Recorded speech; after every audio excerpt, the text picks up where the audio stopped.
ஓலை வருவான் நாயகன் என்று நல்லோர்கள் சொன்னாரடி.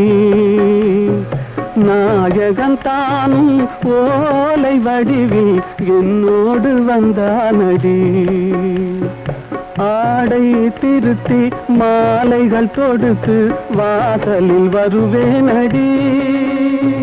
மன்னவன் என்னை மார்பில் தழுவி வாழ்கென சொல்வான்.